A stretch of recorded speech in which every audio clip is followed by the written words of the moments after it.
Bonjour et bienvenue dans ce presque 300e épisode de la Tronic Aventure, une aventure qui a commencé pour moi il y a maintenant 7 ans.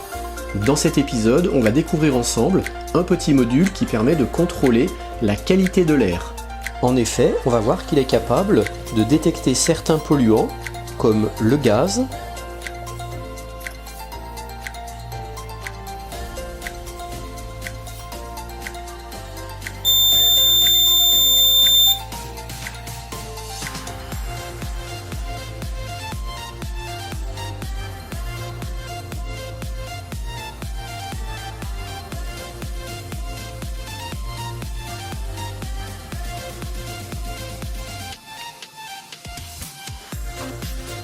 l'alcool,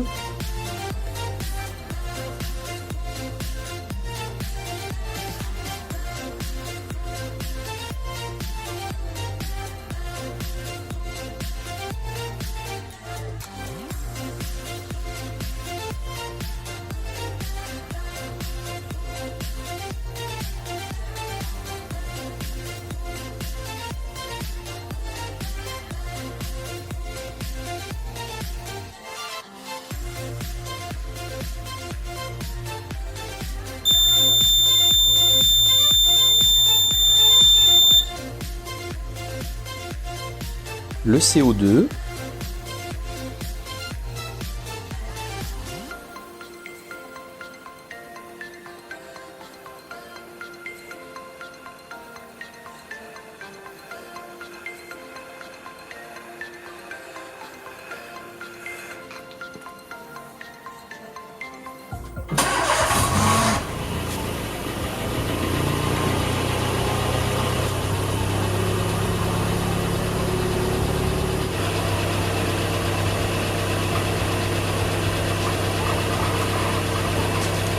et même les fumées.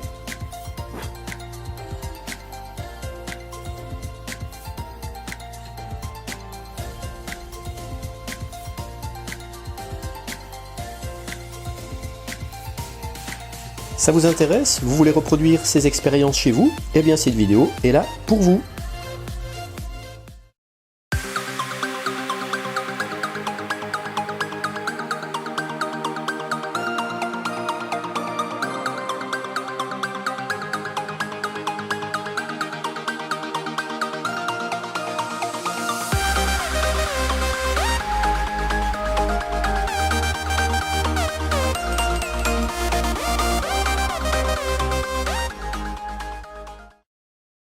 Ce module ne coûte que quelques euros, on peut le trouver par exemple sur le site de HDFBot, je vous l'ai mis en lien sous cette vidéo.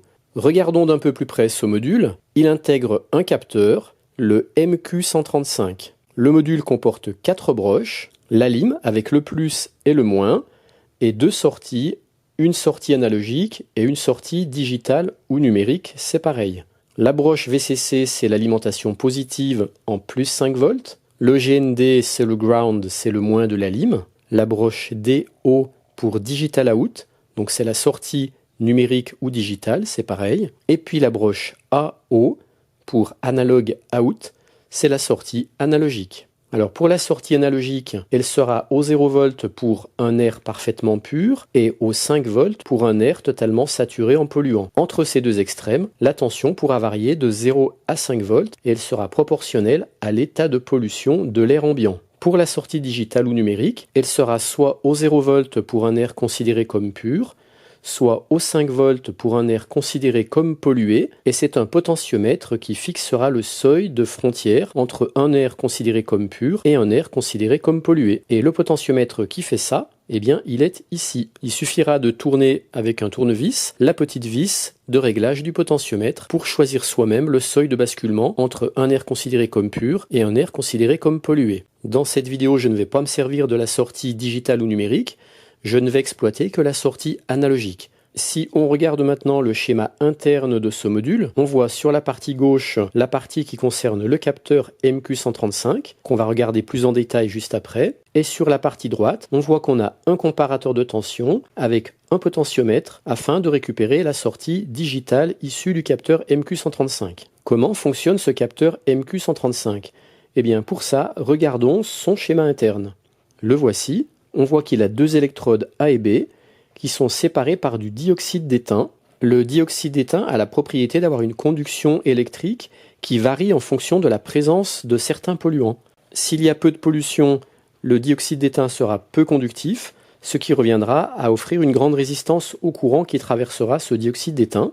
Et par contre, s'il est en présence de beaucoup de polluants, il aura une grande conductivité, ce qui reviendra à une faible résistance. Cette résistance équivalente sera appelée ici RS. De façon à bien retrouver les propriétés de la conductivité du dioxyde d'étain, l'air à analyser devra être chauffé.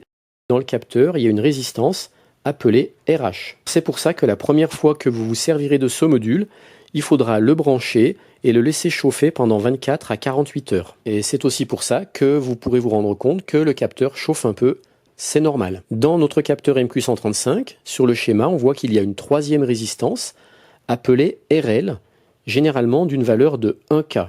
Entre la résistance équivalente RS et la résistance RL, on voit qu'on a la sortie Vout, et du coup l'ensemble des deux résistances RS-RL avec le Vout au milieu forme un pont diviseur de tension. La sortie Vout dépendra donc de la résistance variable RS. Si on revient maintenant au schéma d'ensemble du module, on voit que Vout est d'une part envoyé directement sur la sortie analogique Aout, et d'autre part envoyé sur l'entrée inverseuse du comparateur de tension, dont la sortie est elle-même envoyée sur la sortie digitale Dout.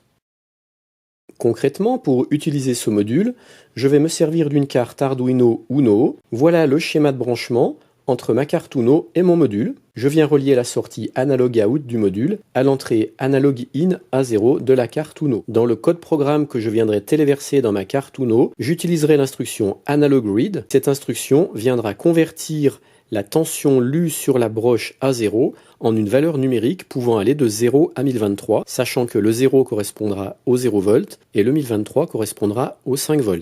Et je rappelle, le 0 V correspond à un air parfaitement pur et le 5 V correspondrait à un air complètement saturé en pollution. Cette valeur numérique trouvée, je vais venir ensuite l'afficher sur mon écran LCD en rajoutant un petit message personnalisé, et je vais également, en fonction de la valeur trouvée, faire allumer soit une LED verte, soit une LED jaune, soit une LED rouge. Je vais également brancher un buzzer qui pourra s'activer en même temps que la LED rouge qui s'allumera pour me faire en plus une alarme sonore. Voilà le schéma de branchement de tout mon montage. Ici la carte Arduino Uno, ici le petit module avec le capteur MQ135, ici un écran LCD avec une interface série I2C de façon à avoir moins de câbles à gérer pour l'écran. Ici le buzzer, ici la LED rouge, ici la LED jaune et ici la LED verte. Voici le code programme que j'utilise dans ma carte Arduino. Pour vous permettre de récupérer ce code, je vous mets sous cette vidéo un lien vers mon Google Drive. Comme j'utilise des instructions que j'ai déjà présentées et utilisées avant, je ne vais pas recommenter toutes les lignes de ce code programme. Je peux juste vous dire que j'ai fixé 3 niveaux et vous pourrez facilement changer mes seuils ou personnaliser les messages affichés sur l'écran LCD. Et voilà, c'est terminé. Je tiens à préciser que pour le prix, ce petit module reste un gadget et ne conviendra surtout pas pour garantir la sécurité de personnes ou de biens. Sachez enfin que la température et l'humidité feront légèrement varier la valeur analogique renvoyée par le module. Je profite de cette vidéo pour vous annoncer la sortie prochaine du kit débutant niveau 5. J'ai réalisé ce kit en collaboration avec HDFBot et je ne manquerai pas de vous le présenter dès qu'il sera disponible. Allez, bye bye!